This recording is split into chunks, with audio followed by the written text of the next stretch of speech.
Ok, bună tuturor! Astăzi am un video mai special.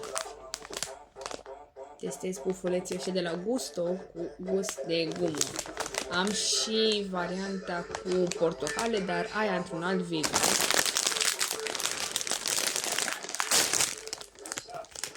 Ei nu sunt de culoare albastră.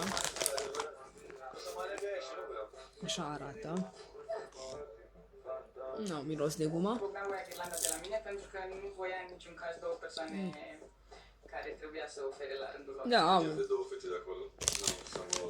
o tentă de gust de gumă. Mi se par foarte, foarte dulci însă. Dar, per total, sunt buni. Eu ăștia i-am luat din Edeman. Nu știu, poate voi găsiți și pe net.